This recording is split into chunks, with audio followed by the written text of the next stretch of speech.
One of the only electric vehicle chargers in Minnesota is a display.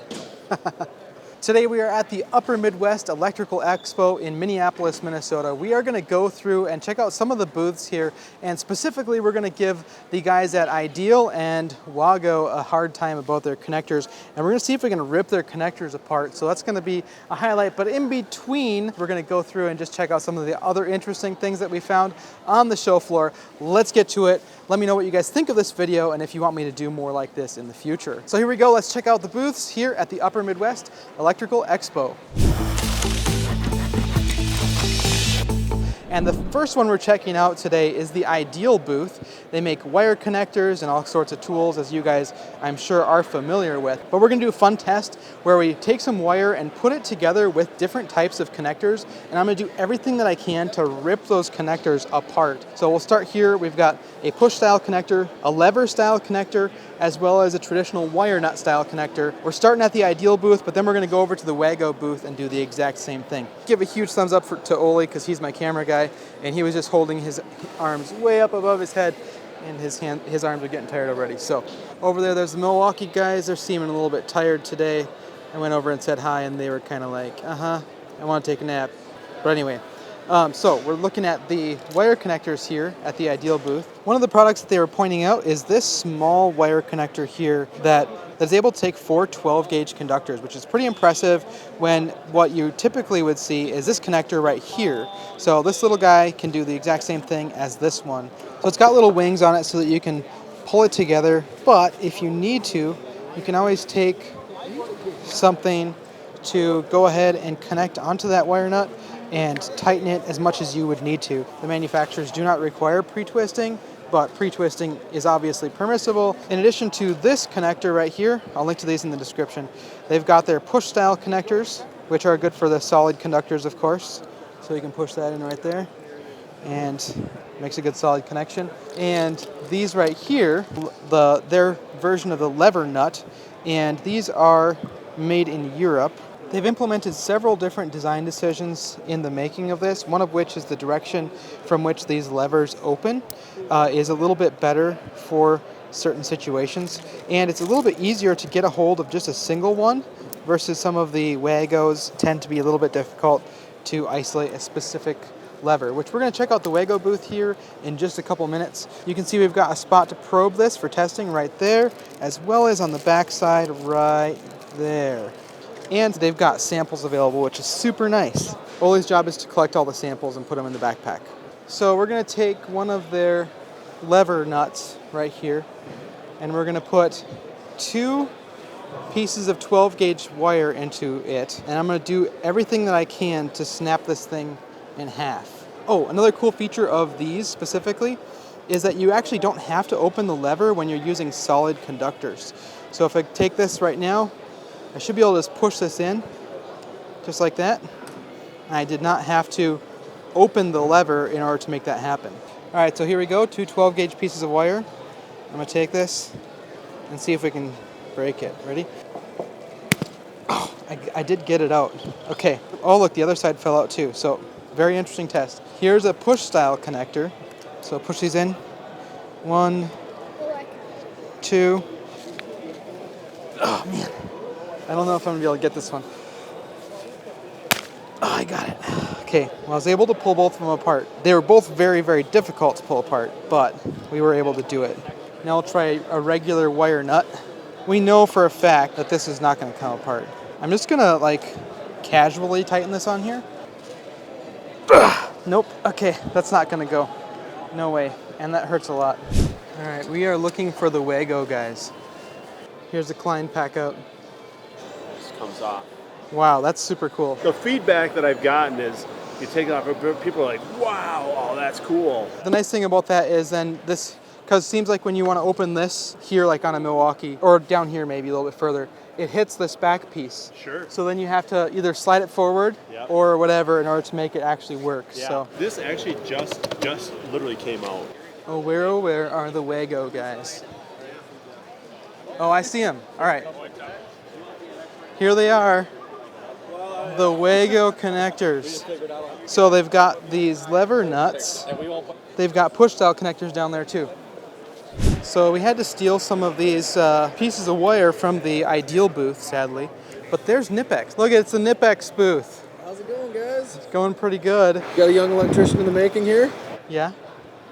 You want to give it a shot? Right in here?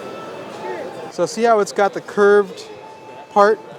It's got the curved cutter so that it kind of retains it so it doesn't push it out when you cut it. Go ahead and put it in there. I know it's tough to get it. There you go. I'm curious if you're going to be able to do it. There you go. Oh, yeah. Wow. Okay, that was easier than I expected, most assuredly. Yeah, Hypalon wire didn't stand a chance. This little guy right here, this probably wins the show for me, but unfortunately he said that this is not a sample, so we can't just take this with us. Wish But we had samples today. I just need one of these. That's so ridiculous. But this guy right here, that's the workhorse. And then this one right here, use this for everything where you don't want to damage something. You don't want to damage the finish like on plumbing fittings. This is the go-to. And you've got this little itty bitty. The little bolt cutters? Yep. Yeah, that's pretty good. It doesn't take much force at all.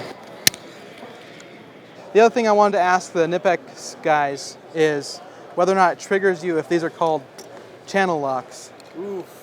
Oof, the Cobras. Yep. Yep. I know that's what they're called, but I still call them channel locks anyway. We're here at the Sarawire booth. Something super cool to check out while we're on our way back to check out the Wagos some more. As you can see right here, there are some new colors of NM cables, as you can see right here. This is super crazy.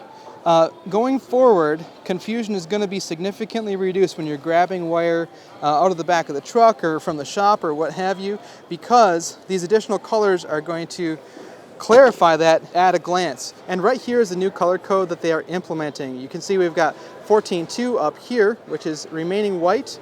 14.3 is now blue. So here's the blue 14.3. So we're going to be able to just glance at that and know that we've got a 3-conductor cable wherever we need that to be. 12.2 is obviously going to stay yellow, and 12.3 is going to be purple. So super interesting to see this new development. It really makes a lot of sense. I asked them if it's going to be on the 10 gauge conductors, and they said not yet. It's just going to still be orange for both the 10.3 and the 10.2, but maybe that'll be coming in the future. I also asked them if Romex is going to copy them, and they said maybe. Are they allowed to, or is it patented or something? We're working on a patent. Okay, so anyway, I think this implementation is going to be really nice, and this is starting now, going into production now, right? Yes. So you'll start seeing it on the shelves any day. Yep. Super cool.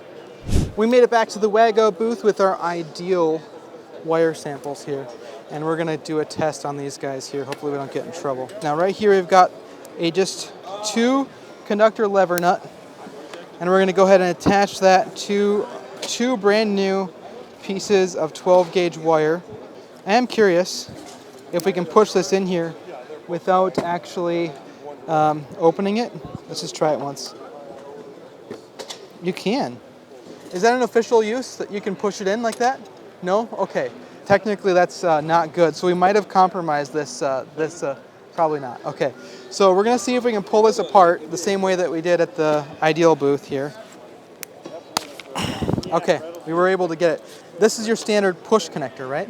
Correct. Yep. Okay. Push style. This was the lever style. Do you guys make any wire nut style? No. No, it's exclusively spring technology. Spring technology or levers or whatever. Here we go again. Oh man, I think this one might be stronger than the lever nut a little bit. Oh, it's starting. Great. Is it? Yeah, I saw that it was starting, but I don't think I can get it. Ready? One more time. I don't think so, Oli. I think that one won. Okay, good. Which I'm actually surprised by. Yeah, that's a good thing. Okay, so you can actually use the Wago push style connector as hurricane ties for your rafters or whatever. That's what Rob said anyway, right? No. Do not use them for hurricane. Don't use them for that. So what are these connectors as compared to these other ones? These are strictly for illuminator disconnect for ballast disconnects. Okay. Only use is take it apart, 18 solid lead from your ballast. Yep. You connect it, and then black and white daisy chain it off. Yep. It's strictly for ballast disconnects. So most of the time you're going to either see these push-style connectors or the lever-style connectors are the go-to for most applications. Yep. Appreciate it, Rob. Thanks for putting up with us. Sure. So, Have fun. yeah. Are you controlling that, Oli? What in the world? So at the Leviton booth, you guys comment down below if you already knew about this, but this wall plate switch right here can be placed remotely in order to control lots of different devices, but specifically lights is going to be your most common use case. So you don't have to just control this plug, you can control actual lights in the room. But the cool thing about this is for remodels specifically, you can make a much safer installation if you need to put a switch at the top of a set of stairs or a three-way location that makes it more convenient for people to be able to quickly turn the lights on. The crazy thing about this is that this is actually code approved in new construction. So you could actually take this switch and install it in a remote location where it's difficult to run a set of three-way conductors to it and use this in place of that. So really interesting. I'll try to link to it down below, but definitely something that stands out a lot. One really interesting thing that I thought of in regards to that wireless switch is that you're going to have to distinguish when you get estimates for electrical work. If you have someone who gives you a really low bid, you need to clarify that they're actually running wires to those switch locations, or if they're using the wireless switches. It's fine if they're using the wireless switches, but you gotta know what you're getting. Look at this, it's printing stuff. So 3D printed parts, huh? The way of the future. Parts, yep. Even this one, this was printed all at one time. What? Came out just like that, no painting, nothing. Oh my goodness. So it's got lots of different filaments and stuff. Yeah, that one actually prints with a liquid. It's like an inkjet printer, but it prints with thermoset resin, so it UV cures a resin. So it literally is like cyan, magenta, and yellow like an inkjet printer. No way. This was 3D printed too? Yep. Just like fabric, doesn't it? Oh my word. Okay, that is super cool. That was all printed as one piece too. What? Look at the label at the top. No way. You've got to be kidding me. No kidding. We did polish it up a little bit, but other than that, that's how. Oh man. This printed too, this is metal. That's ridiculous. But is that like at high temperatures then? Super high. Okay, yeah. That is very, very nice. So everyone is like leaving and packing up and it's not even 4 o'clock. So we got here at like 1 p.m.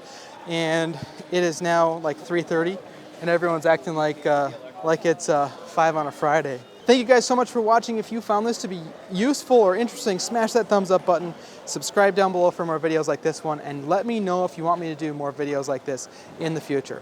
Thanks so much for watching, and thank you so much to Oli for being the camera guy today. He has done an absolutely fantastic job. Appreciate you guys, and we'll talk to you guys in the next one. See ya.